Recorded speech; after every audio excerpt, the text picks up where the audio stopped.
Connectra creates opportunities for people living with disabilities by providing information, resources, and programming geared towards greater inclusion and quality of life.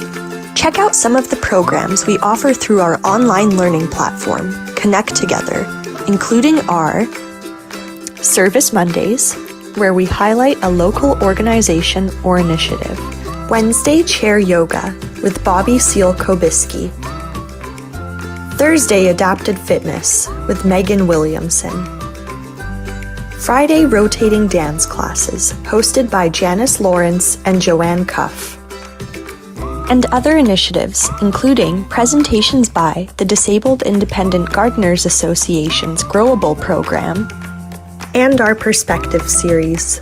Check out our updated programs calendar on our website, connectra.org, or find us on Facebook at Connectra Society. Okay, Aaren, you can start. You're on mute.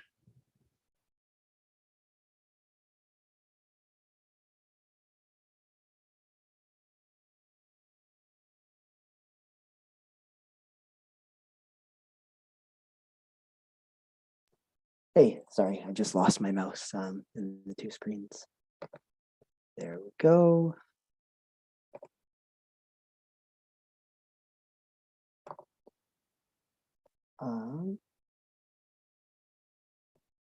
Give me 1 second. Welcome, everyone. Thanks for joining us today. My name is Aaren. I'm here on the homeland of the Lekwungen people, Songhees and Esquimalt nations.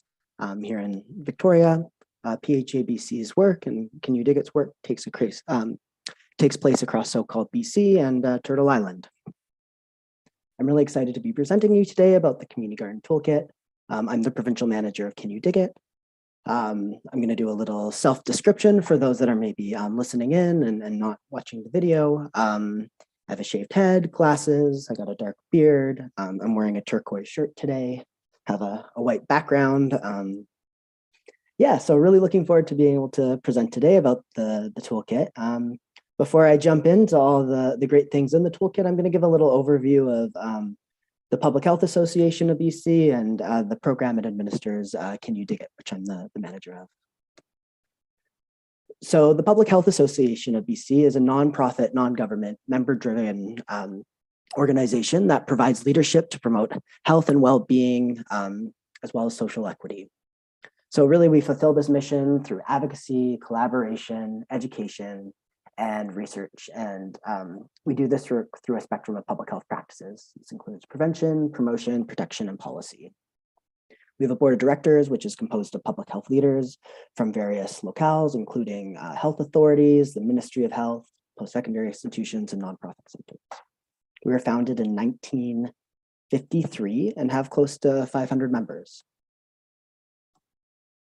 So Can You Dig It is a program of PHABC, the Public Health Association. Can You Dig It was founded in 2009 by Possibilities, a nonprofit community living organization, as a way to create new opportunities for individuals with developmental disabilities and their neighbors to come together to grow food. So for over a decade, Possibilities created community gardens. They created over 40 in the Lower Mainland on both public and private land. And through this, they engaged many partners and even more gardeners. These gardens became welcoming spaces that thrived on diversity. They fostered social inclusion, skill development, intergenerational knowledge transfer, food security, and most importantly, a sense of belonging. In 2019, Possibilities turned the program over to PHABC, the Public Health Association of BC, to scale and iterate provincially. So learning from PHABC's Farm to School BC program, which is another one of our programs, and holding Possibilities' original vision as gardens being an inclusive community building space, Can You Dig It is amplifying what's already happening in municipalities and local governments across the region for opportunities to come together, to learn, and to grow food through gardening. So as I talked about, I'm really excited today to present about the toolkit. The purpose of the toolkit is to explore how universal design principles can be applied to physical built environment in community gardens. So it provides an easy to use guide for garden coordinators to help ensure that community gardens work towards becoming physically accessible.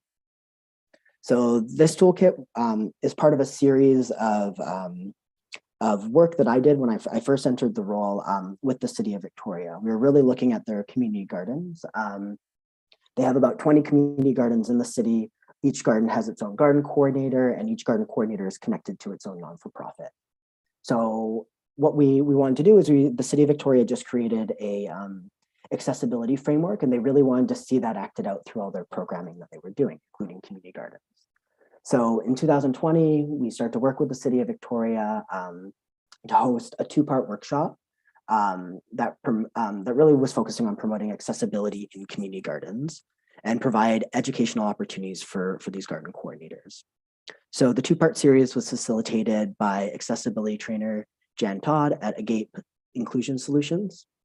The first workshop provided kind of this foundational information regarding, accessibility barriers, disabilities, and was designed to really help bridge the gap in understanding to help build more inclusive garden spaces. So kind of the why is this important, really focusing on that piece of that workshop. Then the second workshop introduced garden coordinators to universal design principles, considerations for accessibility, and areas for possible enhancement in community gardens. So what followed this workshop was, garden coordinators got some of this training, and then they were given this basic assessment for their own gardens, which is at the back of the toolkit. And I won't be talking too much about it, but I highly recommend looking at it because I think it's a really useful guide when you're looking at your own community gardens and spaces. So garden coordinators took this accessibility assessment and went through their own gardens, looking at different aspects of their community garden and seeing maybe what are the places that could be upgraded and improved to be more accessible. So from that assessment, we then provided them with a resource that they could go through and then start to look at building upgrades for their garden, really that next step after this. So that's kind of how the toolkit came to be. So I spoke a little bit about universal design. I've also talked about accessibility. I'm going to just kind of define some of these terms. So accessibility refers to products, devices, services, or environments for people who experience disabilities, where universal design of products, environments, and programs and services really are meant to be used by all to the greatest extent possible without any kind of specialized need or adaptation to it. So there are 7 principles within universal design, which is a really important piece of this. I am going to read some of the slide pieces out loud so that folks that are listening in and maybe not watching the video are able to listen and not have to look at the slides as well. So for this one, I'll read out each one for the universal design. So equitable use is one of the 7 principles. So it's useful and appealing for people of all abilities. Doesn't stigmatize, exclude any potential users or group. Flexibility. So it really allows for the differences in users' preferences and abilities. Simple and intuitive. So something that's really straightforward and easy to understand, user-friendly. I think this is something we really want in all of our gardens and a big piece of what you're going to see through this presentation. Perception, information. So necessary information is conveyed in conditions for everyone to be able to use from any sensory ability. Hazards, so tolerance for error. Hazards and unintended outcomes should be minimized in the event of incorrect use of the garden. Low physical effort. Usage should be comfortable and not required an unreasonable amount of force or repetitive action. I think this is like super important in gardening. I think we all experience some sort of pain or injury in some point of our life. And so this repetitive motion is something we want to try to avoid as much as possible. Size and space. So an adequate surrounding space for reach and use should be provided for any user's mobility. So considering mobility devices, body size, posture, all those different pieces. So why is this important? An accessibility lens like really benefits everyone. sometimes there's this assumption that building an accessible garden is just for people with disabilities, but making a garden more accessible means it's easy for everyone to use. So for example, I have a learning disability. I also sometimes have mobility issues with my back. And when I created this toolkit, I actually had like several aha moments of being like, oh, doing this type of design would actually be really useful. I think this work is really about like, it's just making it a space for everyone, not just, it makes it more inclusive. So before we jump into the, what does it mean to physically build a garden? I think the first time we're creating these garden spaces, or if we're looking at creating more inclusive garden spaces, we really need to look at attitudinal. How are we actually creating a garden committee, creating a space for people to feel welcome to come in? So education is one of the first pieces. This means learning about diversity of your community, increasing your own awareness and empathy, greater willingness to create more accessible spaces. So doing some of your own information gathering yourself. Really, this helps to change attitudes and overcome stigma around who's engaging in the garden and how they're participating.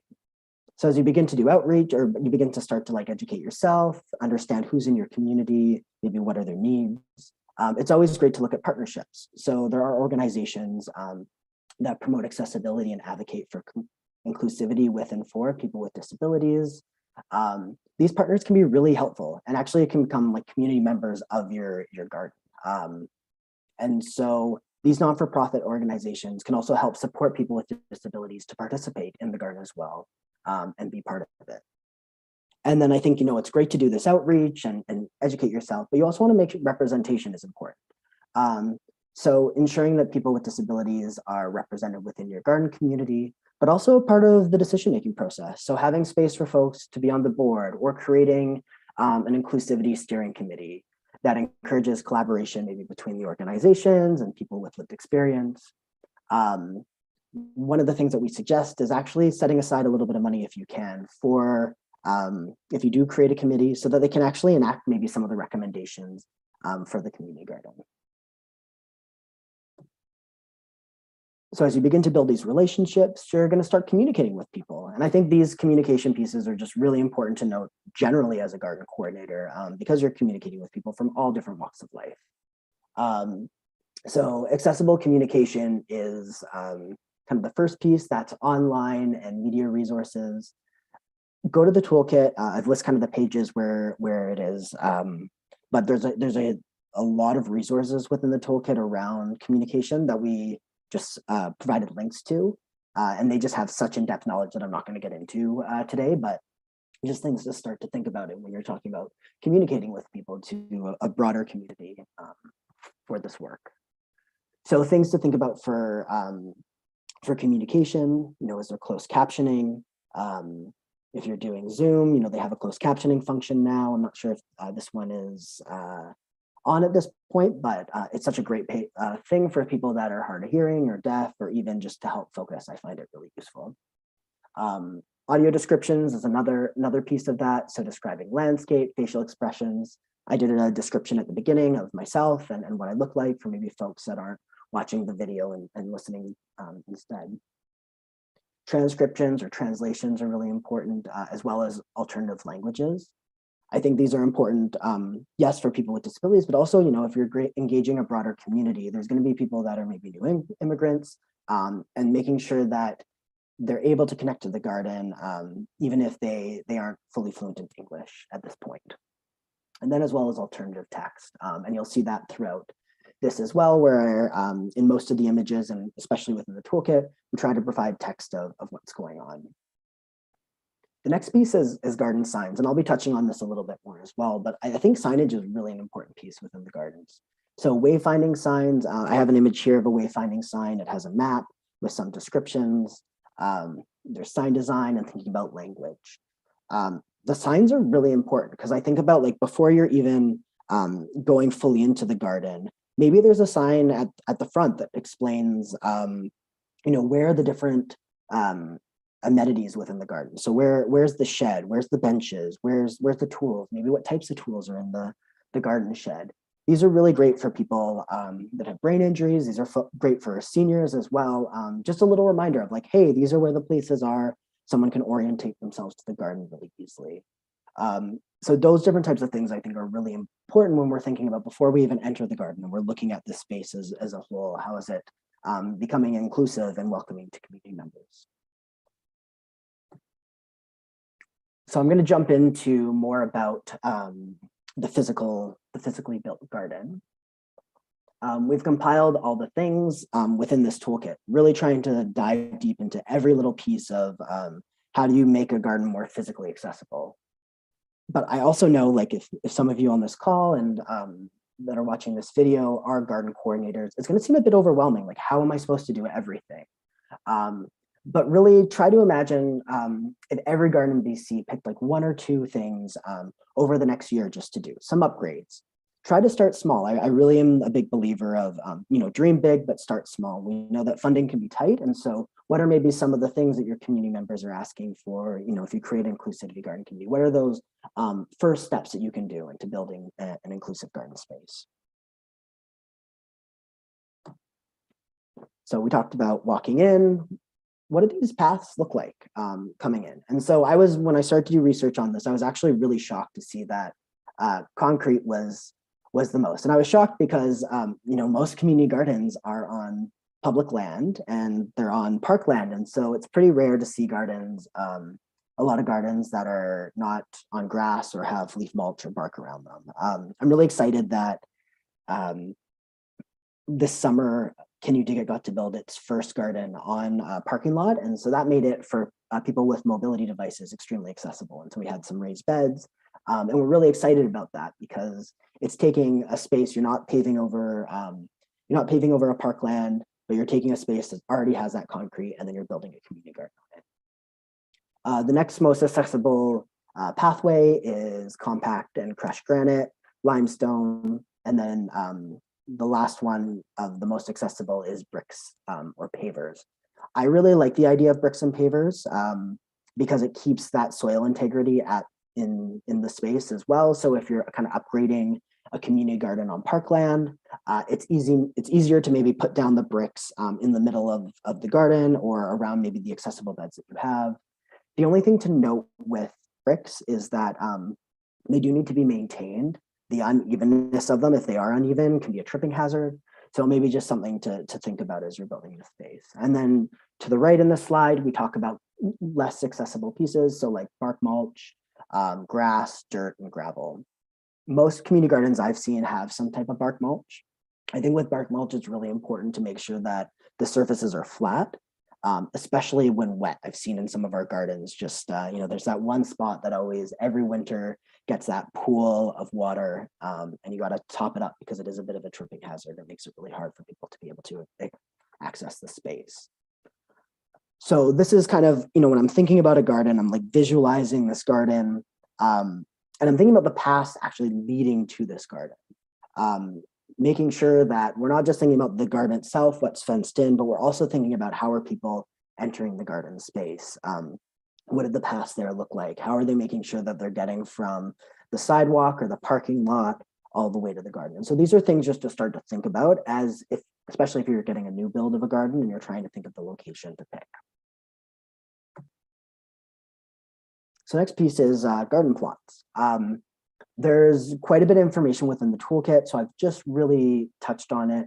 For this one, we're more talking about garden plots that are wheelchair accessible and what they need.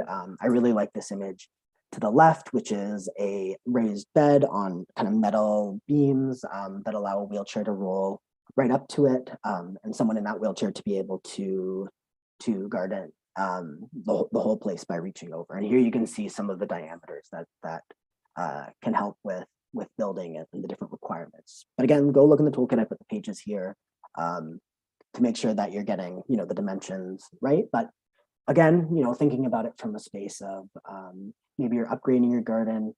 I wouldn't say every garden plot should have this, but there's maybe a couple that do. And thinking about where they're located too. Are these garden plots close to the entrance? Do they have concrete around them? What does it actually look like? Or maybe it's bricks. So really trying to think through, hey, can I maybe upgrade in the next couple of years a handful of garden beds within my community garden to be accessible? And some of them could have these raised garden beds that are wheelchair or mobility device accessible. The next is seating. I think a lot of the time we don't think about seating in a community garden, but I know with the increased age of seniors that we're having in our communities, seating is really important. I think of myself, I spend a while working at the garden. I want a place to sit. So when you're thinking about seating, really about where it should be located, it should be along the path. It also should be next to garden beds to reduce the distance, especially if you're kind of focusing on a handful of garden beds to be more accessible, making sure a bench is there. Is it covered both for sun and rain? And thinking about the different accessibility pieces of it. So I really like this picnic table to the left. It allows folks with mobility devices to be able to sit as part of it. They don't have to try to like swing their legs over and get into the picnic table area there, but they actually it's kind of pulled out a little bit more, the tabletop. One thing I noticed with this image, which I think is interesting, is the picnic table is on a concrete slab, but you can see between the pathway and the picnic table is grass. So if you do have someone with a mobility device, like how easy is it for them to actually get to that table? So these are some of the things, like as I was going through the toolkit and as I'm talking to you folks, like start to think about like, okay, yes, I'm creating these infrastructure pieces, but the pathways to them and how people are using and connecting with them are going to be really important as well. And so those are the things really to start to think about. And that's where a committee or something would be really useful. I like this wooden bench here to the image on the right. You can see that it is on concrete. There's paths leading up to it. It seems like it's, besides not having any shade, I think it's a really pretty accessible bench for folks.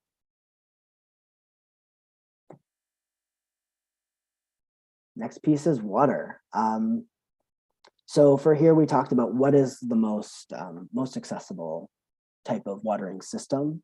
I realize that some of these systems are both expensive and really hard to manage in a garden perspective. And so for this one, we talk about drip systems being the most accessible, especially if they have a timer or there's a switch that can be turned on and off. It really stops people from having to carry a hose. It's just one thing to be able to turn a lever on and off, but it's a whole other thing to have to carry a hose from the garden shed all the way to the taps and screw it in.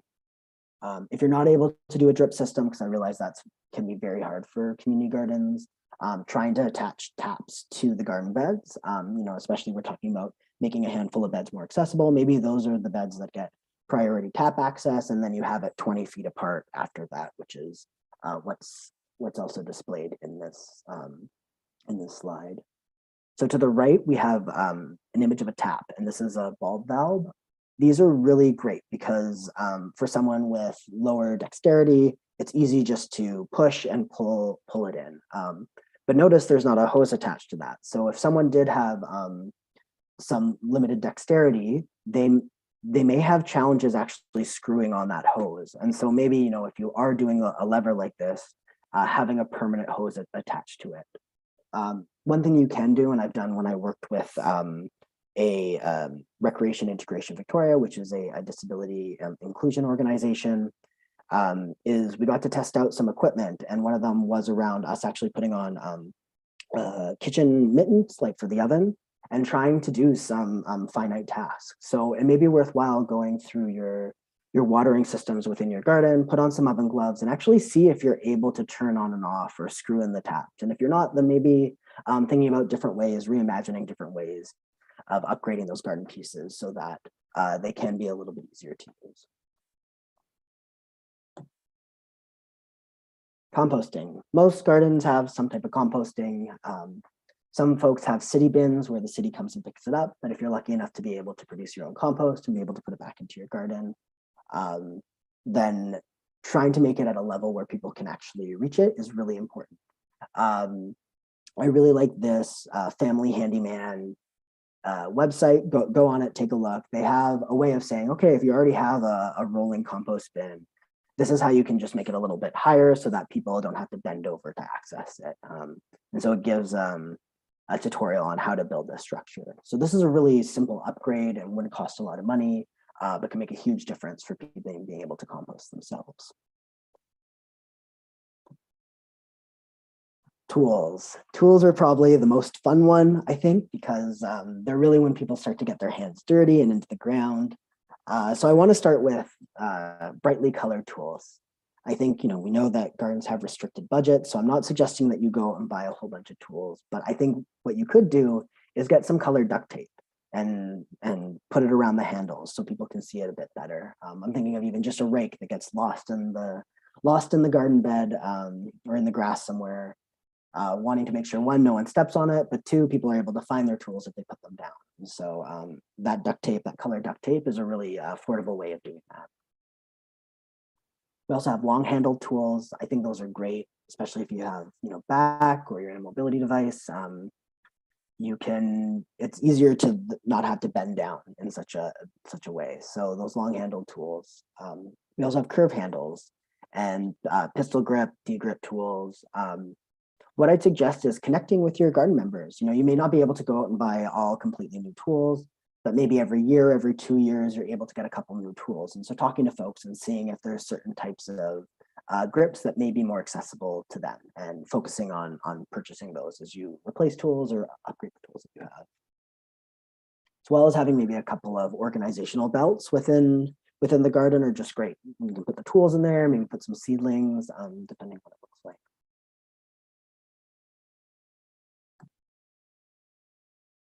I really like these ones in particular of this slide. So it's of a trolley cart, a wheelbarrow, a move seat and a movable seat, and a nail roller or a nail pad. And what I like about the nail pads and these pieces is, like, as I talked about, I do have back issues, and these are just really great for everyone, I think. The trolley, you can just load up seedlings, put it in, carry it around, makes it really easy for moving stuff. Same with this wheelbarrow, that's a pram handle. It just takes a little bit less effort trying to move the soil and do those different pieces. As well as the steerable rolling seat, as well as the kneeler mat or the folding kneeler's stool. I think these are all really great. I think most people probably don't love bending down and rubbing their knees against the dirt, and so having that kneeling pad just makes it a little bit more comfortable for everyone. So I've just highlighted some of the pieces from the toolkit that look at making the garden more physically accessible. Again, like I did a quick overview. Go to the toolkit. It has all the information around building this accessible community garden. So some things to think about for your organizational design. How are you organizing around the community garden? As we talked about, ask for input on design, changes, modifications from individuals who identify as having disabilities, and consult with people with these lived experiences that are actually utilizing the garden space. So as we talked about, instead of going and buying all new tools, maybe you talk to a couple garden members and say, hey, what type of tools would be really useful for you? Establish a garden committee that can actually help with some of this work. Garden coordinators, I know, are really stretched, and so having a couple community members help support with this will make folks' lives easier. As I mentioned, there's an accessibility assessment or audit at the back of the toolkit that you can actually go through your own garden and look at what are maybe the areas that you want to upgrade in the next little while. So do that, and do that with garden members as well. I really like the one of developing a garden building code. So this can be comprised of accessibility guidelines or standards to ensure all gardens or upgrades and structures are accessible. This is also really great. Sometimes garden coordinators don't stay very long, like, for a year or two. And so it's making sure that the legacy you're creating around building a more accessible community garden is able to be continued for the years to come. And then we talked about this a little bit, but really ensuring there's dedicated priority plots for individuals with disability and ensuring that they're close to the entrance. Especially if you're upgrading a garden, realizing that not every garden bed may be able to be upgraded right away. And so maybe selecting a few plots that are close to the entrance, that are by good pathways, that can be the most accessible one. And making sure there's the amenities next to them. So the water, the shed, maybe the composting station are close to them, so that it's not hard for people to have to walk all the way across the garden just to get what they need. The last one's, of course, review the toolkit with your garden members. So thank you everyone for joining me today. Here's my contact information if you have any questions. And I'm also going to open it up to questions at this point.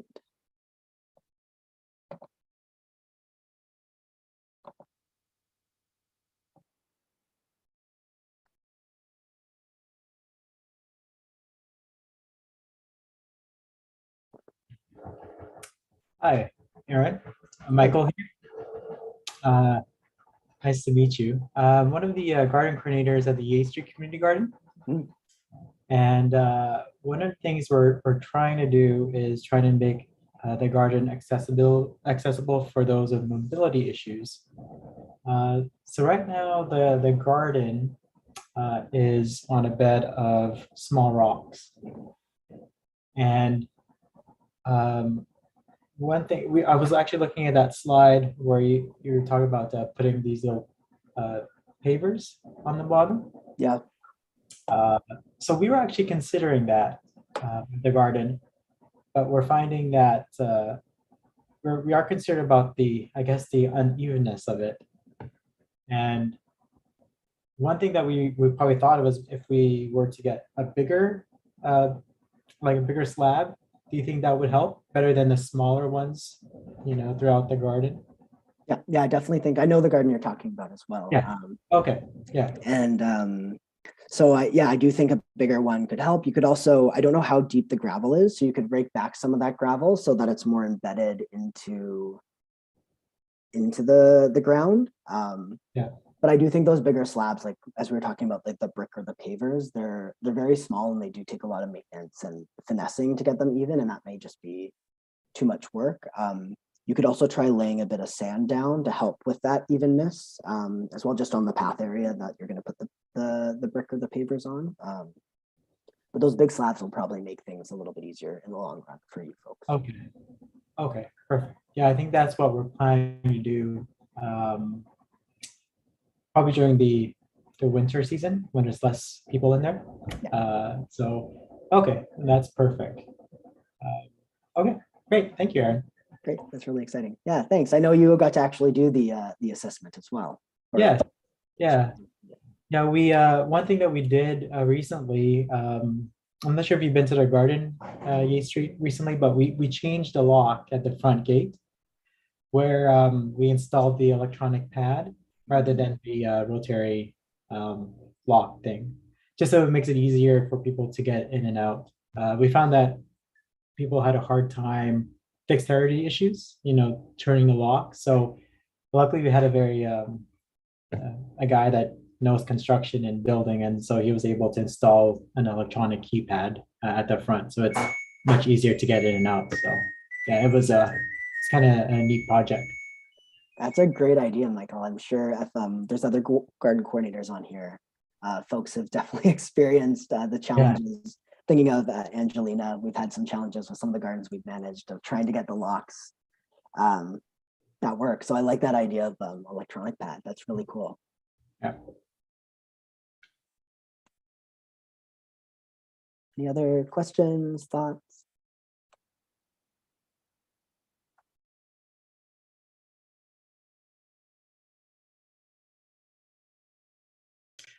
Just one last question. In terms of getting someone to go in and do an official assessment, would that be someone that we can talk to you kind of thing, to actually go in and actually take some notes about things that we can improve on kind of thing and put into a report? Mm-hmm. Is that something that can be done with you or someone like that? And I guess what we're trying to find at the steering committee at the garden is trying to get an official body. One of the challenges we're finding is getting acceptance of trying to make the garden more accessible. And we're thinking perhaps probably having an official body, like an external body, to do an assessment would resonate better with the gardeners to get more support of getting things more accessible in the garden. Is that something that you can offer, like at your organization? I don't think our organization could. We don't have any certification to do that, but I wonder if you want to reach out to me, I can ask around a little bit. I'll put my email in the chat. but I can reach out a little bit to some of our community partner organizations, and there may be someone who is able to do that. I did see Aubrey just leave the call, Audrey Bird, and she's had some training within this area, and so maybe a good person to connect with, but I could connect you to, Oh, okay. I can Yeah, ask her that'd be and great. connect you to. Yeah, that'd be great. Thank you. Any other questions? Again, email address. If folks want to reach out to me, please do. I'm happy to keep this conversation going. We're looking at finding some funding as well to do a bit more like hands-on training with garden coordinators around accessibility. So this is an area we're really interested in, and we're partnering a lot with Possibilities on this. Who's the community living organization that originally founded the program, and so we're really interested in keeping this conversation going and really supporting gardens and being more inclusive, more accessible with the upgrades and all the pieces. Great. Well, thanks everyone. Oh, sorry, Aaron, just one quick Yeah, question. of course. Yeah, keep going. So aside from the garden, I also work with the Downtown Residents Association. And one of the things we're trying to do is do more webinars and workshops for the residents of downtown in terms of accessibility.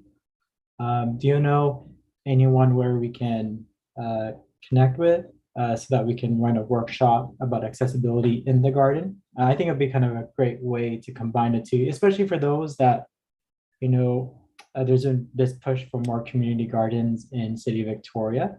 So if we can educate more for those potential gardens that are hoping to spring up, you know, the Downtown Residents Association and the East Street Community Garden would be more than happy to work together with an organization on accessibility and to really promote, you know, accessibility and gardening together so we can inspire future people. So if perhaps maybe we can connect and we can find out if there's an opportunity for that.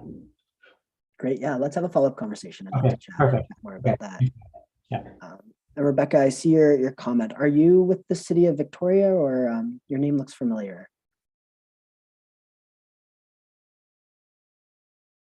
About the specific. Hi, yeah, no, I live in Valemount, BC. Okay. I've seen you before, I think, on BC Food Security Gateway call. Yeah. Great. Yeah.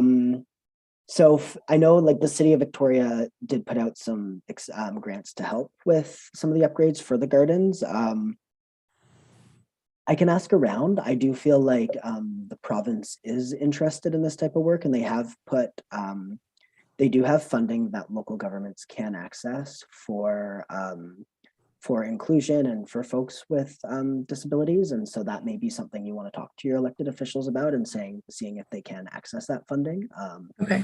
Especially for your specific garden. But yeah, right now there isn't really specific accessibility funding besides from local governments. Okay. Thanks.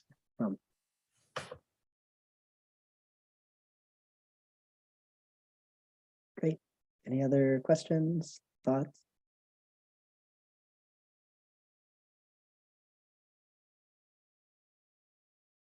Great. Well, thanks everyone for your time and joining the presentation. Please feel free to reach out to me if you have any questions. I know sometimes things need to percolate a little bit. So and please, here, I'll put the toolkit in the chat as well. Have a look at it. It's quite long. And so this was kind of the Cole's notes of it. But have a look at it, and as you read through it, if you have any other questions, like reach out. We're here to work with it, work with you on it in any way we can. So again, thanks everyone. Okay, thanks everyone. Thanks.